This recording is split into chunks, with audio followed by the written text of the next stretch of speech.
Hi, I'm Michael Hines and I work for the International Christian Embassy Jerusalem. You might wonder, what does a Christian embassy in Jerusalem do?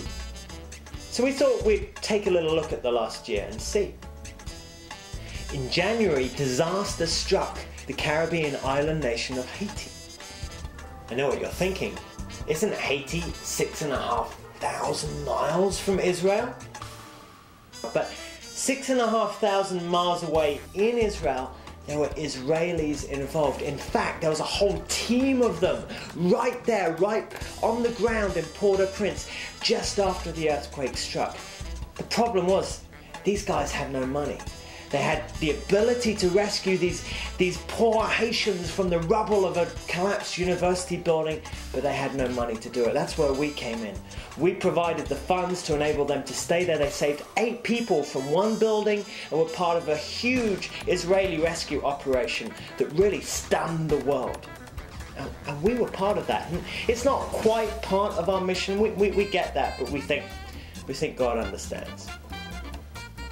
At the end of May, an aid convoy of ships trying to break the Israeli blockade of the Gaza Strip was intercepted by Israeli troops. In the battle that followed, lives were lost and the world was outraged. At the same time, we stood up, we spoke up in the capitals of the world through rallies, through hard-hitting video reports, through news articles, talking about Israel's right to defend itself. I know what you're thinking. Aren't you crazy to defy world opinion when everybody knows Israel is wrong? But you know what we've learned in 30 years of ministry is sometimes the truth isn't that easy to find, and we're there on the ground in Israel. We see the aid convoys going into Gaza every day through the crossings in Kerem Shalom and the Eretz crossing into the Gaza Strip, and we know that the truth of the situation isn't the truth you see on your TV screens. And we would rather stand up for the truth than stand up for the lies that are spread about Israel around the world. There are 210,000 Holocaust survivors in Israel. Many of these men and women, precious people, live in poverty. I know what you're thinking. Shouldn't the Israeli government be doing more to help them?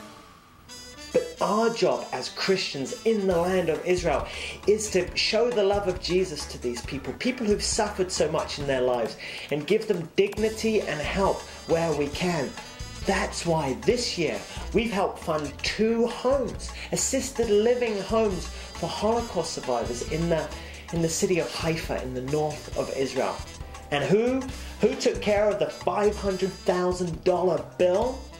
Well, it was Christians. Christians from around the world, and particularly from Germany, who showed the love of Jesus to these precious Israelis. We think that's really cool.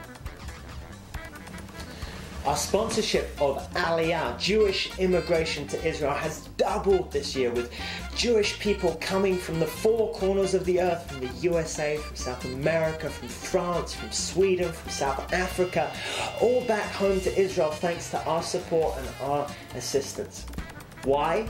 Well, because of the economic situation in Israel. It's actually pretty good right now, whereas in the rest of the world there's this rising climate of anti-Semitism, driven largely, especially in Europe, by Muslim agitation. I know what you're thinking. That's not very politically correct, is it? But you know what? We happen to be part of the Never Again group. And when the mayor of a Swedish city tells his Jewish population to be less supportive of Israel and then they'll be safer, we happen to disagree with that. We intend to show Israel more support next year than we have this last year. And we'd really invite you to join us. Be part of our work. We are your embassy in Jerusalem.